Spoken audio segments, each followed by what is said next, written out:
Most businesses only focus on growing and expanding, and they give little to no attention to their exit strategies until after exit is staring them in the face. Learn here at Boosting Business Value, brought to you by Blue Sky Business Resources. You'll discover how to shape a more durable and saleable business, and how to implement a powerful, well-planned, and rewarding exit. Join Dr. David Gruder and Jason Tuzinkewich as they deliver actionable tips for lower middle market company owners, executives, and their trusted advisors. Find out where your business currently stands, how you can meet your revenue objectives more reliably, and how to grow your venture to the next level, all with a smooth and fruitful exit in mind. Here are your hosts, Dr. David and Jason. Welcome. This is the last piece in a 4-part series that we've been doing that's providing you with an overview of the exit mindset and operational strategies. So in this episode, we're going to cover how to develop a helpful relationship with external risk factors and upheavals. And for those of you who are new to the show, I'm Dr. David Gruder, the business lifecycle, exit planning, and post-acquisition psychologist for Blue Sky Business Resources. And with me is the ever wonderful co-host, Jason Tuzinkewich, Blue Sky's Chief Operations Officer. Take it away, Jason. Hey, thanks, Doctor. I'm so excited about this episode. I'm feeling a sense of closure already. What we're going to talk about today starts with some pretty serious challenges, actually. And the thing that gets me about this topic is that it hinges on the entrepreneur and the executive team's feeling of not having direct control. And, especially for hard drivers who, started their business largely because they believe that they can do it better than what they've experienced in the world. That's the type of person that doesn't like to not have control. And when you really don't like something like that, you tend to ignore it and allow it to kind of become its own blind spot. And so I'm excited about this episode because we're going to talk about how business owners, executive teams, and advisory teams can help exercise the indirect control that we can exert over these external risks and threats that we've been told our whole life, external threats, those are out of your control. We're going to help give you some of that control back. And so I'm deeply excited about this conversation. Yes, indeed. And well said. So where we're going to start with is we're going to cover 3 classifications or varieties of threats: organizational, sociological, and personal. And so we'll start off with organizational.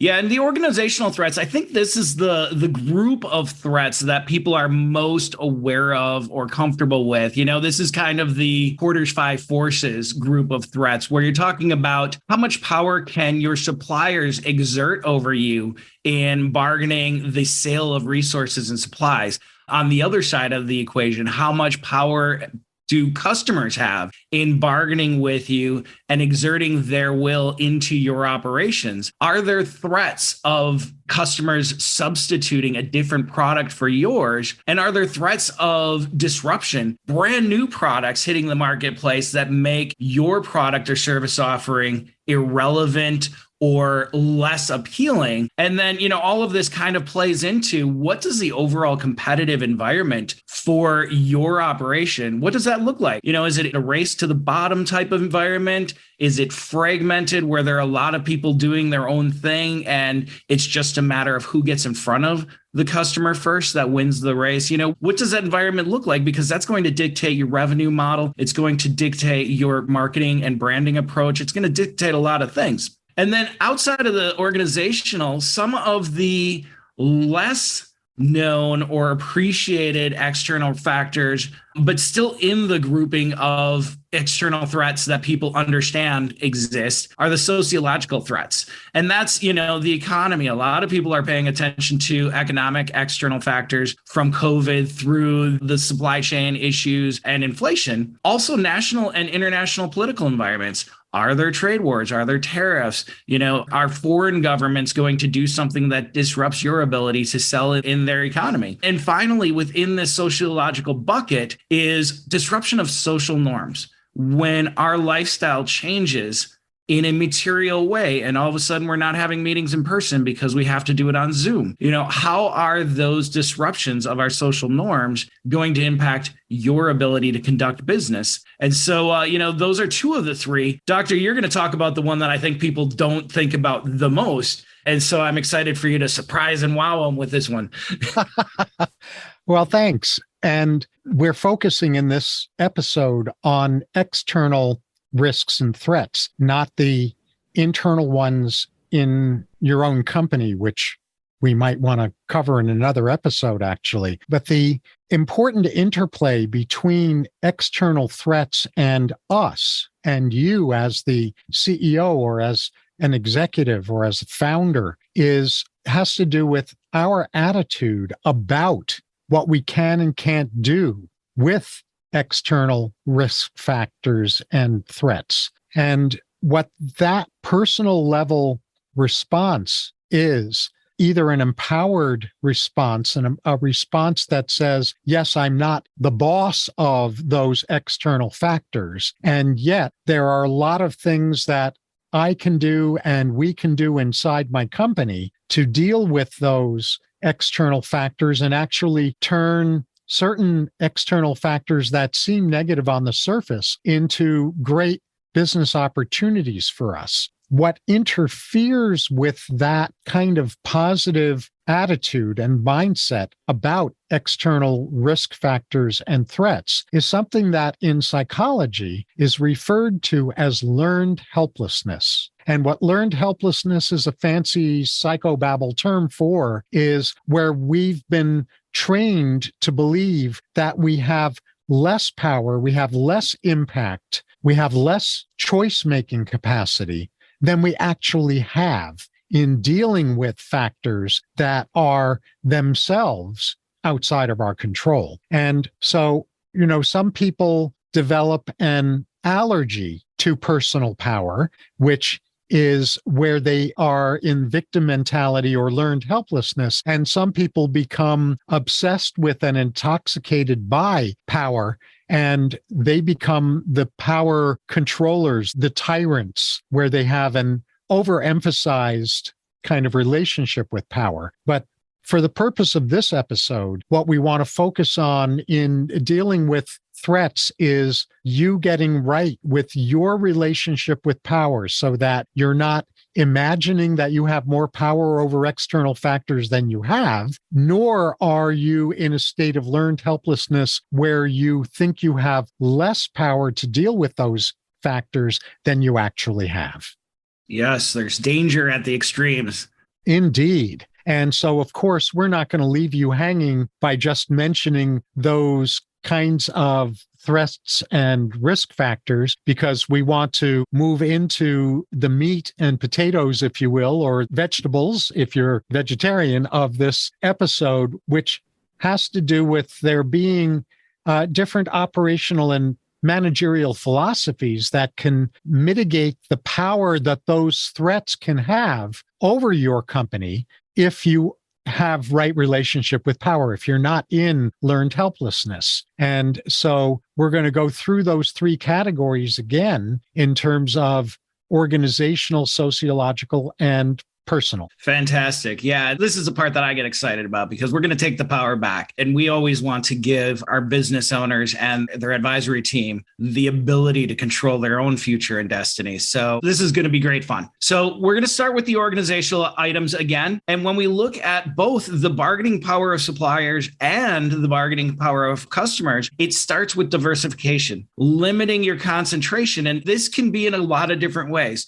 Starting with suppliers. What is the biggest threat to your supply chain, and what is the biggest power that your supplier has? Is it geography? Are they close by, or are they overseas? And they could be, your supply line could be threatened by trade wars, by storms, by disasters, by some dum-dum blocking the Suez Canal. There are a lot of different threats that can go into disrupting your supply chain. Having a diversification strategy that allows you to move around your supply chain to mitigate those situations when they happen, is going to put the power of bargaining back into your hands and take some of that bargaining authority away from the suppliers and give you control. Because if they start getting dumb with their expectations, their lead times, their costs, you can say, okay, that's fine. I'm going to cool down on ordering from you for a little while, and I'm going to go order from supplier B or supplier C because I have options. With customer concentration, it's kind of the same thing, a little bit different, right? With customers, you're going to want to, one, make sure that you aren't relying on one individual customer for more than 12% of your revenue, because if that customer goes away, you've got to backfill that revenue. But you can also look at different industries. If you're selling to one market, can you sell to a similar market in a different geography? Can you sell to a completely different market? I had a client a few years back that was a gear manufacturer. He manufactured specialty gears for pumping equipment in the oil and gas industry. Well, when we started looking at his options, we noticed that there was a very, very similar gear used in the rail industry. Now he's got a whole different market that he can sell to. And when oil and gas does what oil and gas does every couple of years, he's not going to be sitting in the lurch. And so looking at the different vectors to new customers and options to get your products out there in a way that is diversified is going to give you, again, more control over what you sell for, what your revenue model looks like, what happens in times of other threats coming into play. With regard to threat of substitution, this is one where you have to be laser focused on what is your competitive advantage. What makes your product different, unique, and special from your competitors? And then how do you get that message out to the client base? How do you leverage your uniques to make your product appear superior to everything else on the marketplace, so that it's no longer a decision of, oh, well, this one costs less, I'm going to try it this time. What I'll add there is that this ties in with understanding your marketplace, because in a broader marketplace for whatever you sell, there are going to be individuals or individual companies for whom your uniqueness doesn't matter. And there are going to be others for whom your uniqueness in how you deliver what you deliver, their reaction is going to be, where have you been all my life? So you really need to understand your sub-niching, your micro-niching in your marketplace in order to right match your unique capacities and attributes with the needs of those micro-niches that they're not going to get met from anybody other than you. Absolutely. Absolutely. Well said, Doctor.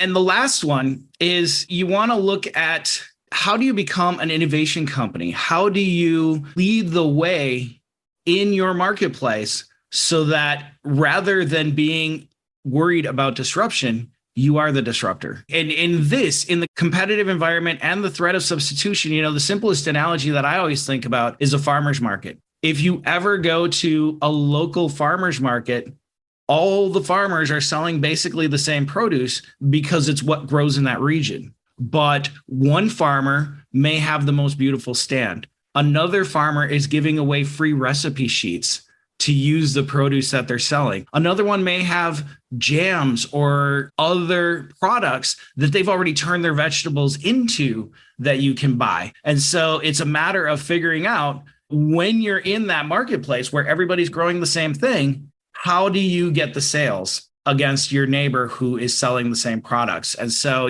between innovation and understanding your competitive environment and maximizing the uniques of your brand, those are kind of the three legs of the stool that will make you an unstoppable force. Moving into the sociological issues, first and foremost, you want to understand the impacts of the changes that are coming. You will only be able to understand the potential impacts if you know what changes are underway. If there's one thing we know about our political environment, it's that it is a very slow moving machine. That means that we have a lot of time to know what's being discussed, what bills are being voted on, and what the likely structure of these bills are well in advance of them getting, one, approved, and two, going into effect. So just simply by keeping your head up, looking around and seeing what winds are blowing, understanding what the impact they will have on your industry, on your marketplace, you'll be able to start strategizing and be ahead of the rest of your peers who are keeping their eyes focused inward on their business. And so you'll have an advantage just by paying attention.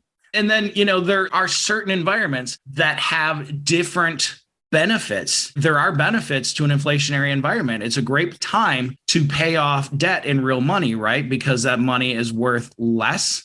And so essentially you can pay off more debt more quickly in real money than you would in a deflationary period where the money is actually becoming worth more. And so it's more expensive to pay off debt. So understanding the impact on your balance sheet of these different environments and how do you manage the value of money compared to the strength of your balance sheet.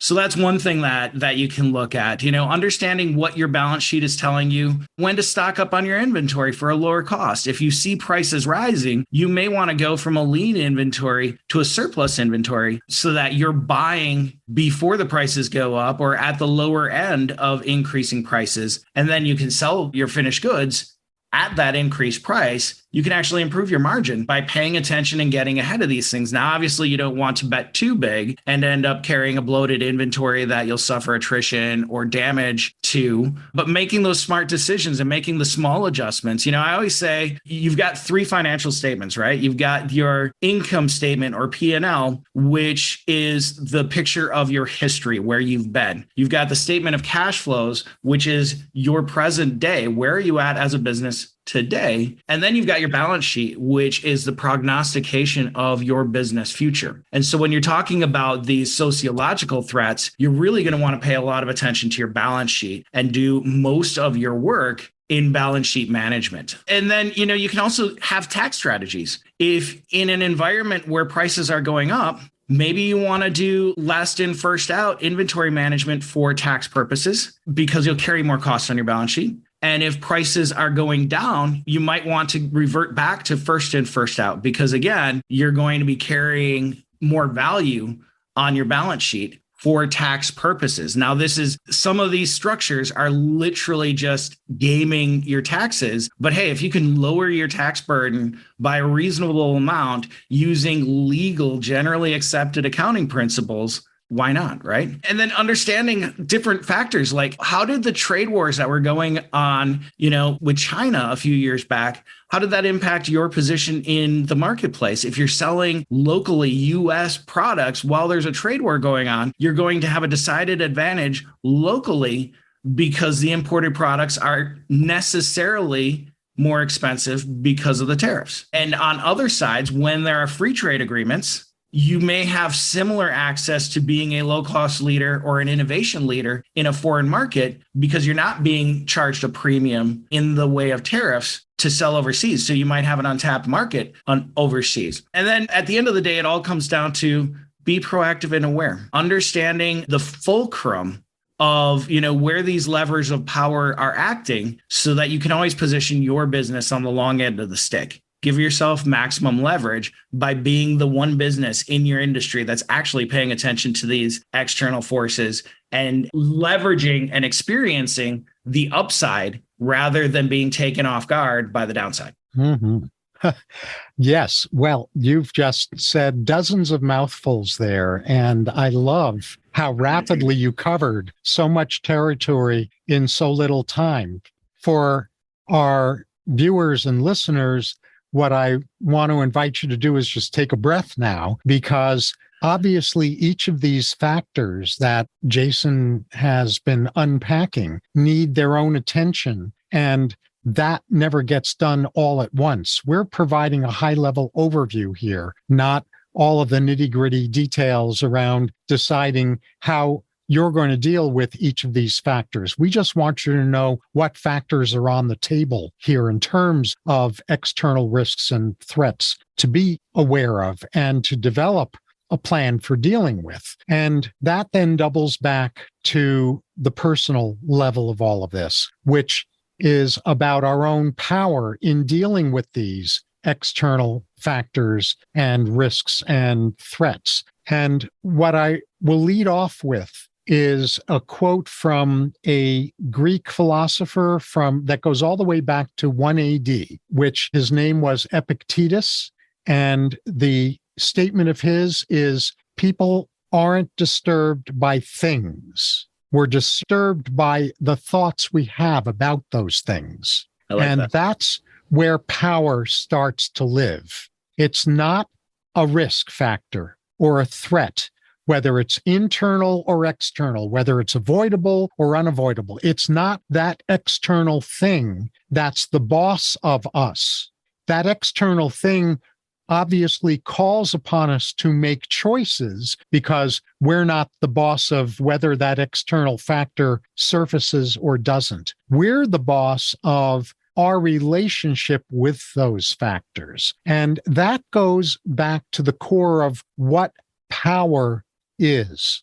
So power is nothing more or less than the capacity to have impact, the capacity to influence. So people who are too full of themselves have very arrogant, overinflated ideas that they're in control of more things than they're really in control over, including something that may sound like a powerful chest-beating stance, but actually a denial stance, which is where you might hear someone say, well, there are those factors out there, but we're not impacted. We're bulletproof. And that may be true if clear strategic and tactical steps have been taken in order to become bulletproof. But the kind of attitude I'm talking about is the ostrich sticking their head in the sand attitude that says, well, yeah, we're so cool, we can't possibly be impacted by blank. And that's denial pretending to be power. So it's really important to get right with power. So neither learned helplessness, like what I described before, the victim mentality, the mentality that says, oh, yeah, those external forces are so big that they're the boss of us. No, they're not. Nor the attitude of sticking your head in the sand in a very loud, blustery sounding way, pretending like your company's not impacted by external factors. Power is simply the capacity to have impact and have influence around factors that we may not have been the inventors of. Yes. Beautiful, beautiful. I love that. It's kind of that ability to ask the question, what do we do with this information? And I think that as long as people are inquisitive, they're in a good place with power. And when they stop asking questions, they start getting into one of those two extremes. And that's why they're not inquisitive anymore about situations. So I really appreciate that you brought that up to me. This is something that I had never thought of in the detail that you brought it up. And so I really appreciate that. The other thing that occurs to me as we fly through this information as an introduction is that you, as the listeners, may be interested in having us unpack some of these items in a deeper way. And so even in this podcast, you have the power. There's a comment section, and we will pay attention to those comments. And if we hear a cry of saying, I need to know more about how balance sheets prognosticate the future, I need to understand this power thing more, please share that in the comment sections, subscribe, and we'll make sure that we get to it. So as we're segueing now into the success roadmap, we always want to leave you with a pathway to making the behavioral and operational changes that are going to deliver success. And so, what do you look for in solutions where the threats are outside of the bounds of your business? We've said it a few times, and the good doctor stole my line about sticking your head in the sand. But, that's first and foremost, be aware. I read a lot, and I've been reading a few books by Navy SEALs, and they always talk about when things really start popping off in a battle situation, somebody has to be able to take one step back and lift their head above the fray and get tactical clarity. This is great advice for every single individual and especially business operators. It's so easy to get caught up in the day-to-day of operations. And it's imperative that somebody on your team is designated as the leader who will step back, look above the fray, and gain periodic tactical clarity. And so that's the first and foremost piece of guidance I can offer for being successful. For sure. It's crucial to have those canaries in your coal mine who can do exactly what you just said, Jason. So in addition to the awareness piece is self-management, managing yourself. And so what we've been covering in part in this episode is some of the ingredients in becoming what I refer to as upheavals literate, being well-versed in recognizing potential upheavals, in responding to actual upheavals. And the key to upheavals literacy in self-management is becoming anxiety resilient. There are some people who say, well, I don't get fearful about anything. I don't have any anxiety. Well, maybe you're not human, but I doubt it. Yeah. All of us have the capacity to become fearful or anxious about something. And what exists, of course, is a continuum from the core wisdom of fear, which is simply pay attention. That's what's underneath the emotion called fear. Well, we have a continuum with fear from simply an acknowledgement of, this is something for me to pay attention to paralysis in anxiety and being chronically, ongoingly, perpetually anxious and everything in between. So becoming anxiety resilient is a crucial self-management piece, because if we ignore things we need to pay attention to, if we ignore fear that says pay attention, or if we become swallowed by anxiety, we're not doing good self-management. And if we're not doing good self-management, we're not capable of leading, and we're not capable of dealing with external risks and threats in good ways. So self-management is the second success roadmap piece for you. Preach, doctor. And it's important to pay attention to the fact that fear and anxiety manifest themselves differently in every single individual. And, it's really crucial to have a team around you that can help you recognize the way that fear and anxiety is manifesting in you, and that you can help them do the same, so that you can help each other stay on the rails. And then the next thing, and the last piece to the success roadmap puzzle, is becoming risk friendly. You had mentioned this already. I love the tech industry. I love all the innovation that's going on. I love many of the mantras that come out. But this, move fast and break things, or fail fast, fail forward, those types of things, I don't think that they're complete in the description of how you be successful. I'm more interested in seeing businesses willing to fail smart, willing to fail in ways that guide the next step, rather than just moving fast and breaking things. And I think that's really important. Go out, make changes, take risks, take chances, and, hit these external factors head on as they're approaching you, but do it in a way that's informed. Do it in a way that's contemplated and prepared in advance, so that you know what you're doing when you get there. Trying to survive and thrive within the status quo is the surest way to ensure that you're going to become overwhelmed by external changes. But having a surfboard in the waves, or whatever analogy you want to use, being proactive is going to be, the number one way that you can set yourself up for success in the face of certain changes and challenges. Yes, well said. And that, you can think about this in terms of two offsetting risks at either side of a continuum in becoming risk friendly. And one that you just described, Jason, is what I call status quo addiction. We've always done it this way, so this is the way we should keep doing it. Mm-hmm.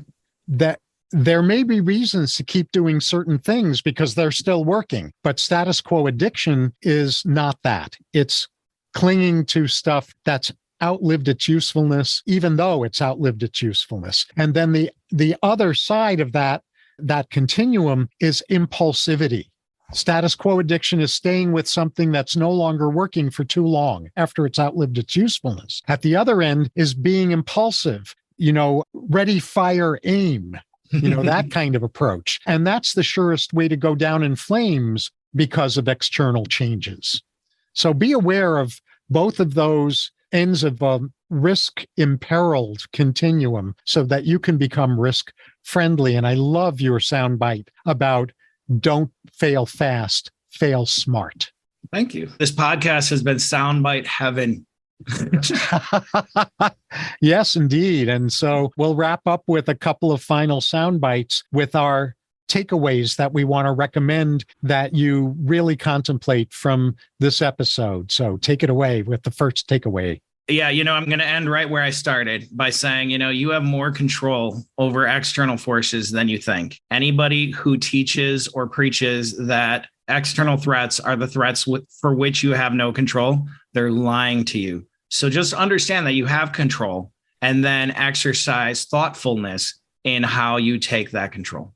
Absolutely. And then the other takeaway, at the risk of sounding self-serving, is that one of my two current books that I've co-authored with Mark S.A. Smith, they're interlocked volumes. One is called The Nimble C-Suite. The other is called The Nimble Company. And The Nimble Company, among other things, covers in chapters 3 and 4 a complete in-depth look at the sources and root causes of upheavals and upheavals literacy, and where we cover both internal and external threats and avoidable and unavoidable upheavals and how to really become upheavals literate. So be looking for The Nimble Company wherever you like to get books, or whether print version or digital version or audiobooks. Yes, and I'm enjoying the books right now as we speak, and they're powerful. There's a ton of good information in there, but these chapters 3 and 4 on The Nimble Company, great stuff to enhance what we've been talking about all day. And on behalf of David Gruder and myself, we'd like to thank you for listening to the episode. I'd like to reiterate, subscribe, comment. We do read the comments. We will respond, and you'll help take the power and shape the podcast, boosting business value into the future. So we'll look forward to talking with you again very soon. That's all for this episode of Boosting Business Value. May your new learning result in the smoothest and most profitable exit strategy for your business. With the right knowledge and guidance, the sky's the limit to what you can do. Do not miss an episode by subscribing to the show. And if you want to learn where your business currently stands, we also have free key opportunity assessments. Find all of them at blueskyadvisors.net/podcast. Thank you for joining us. See you on the next one.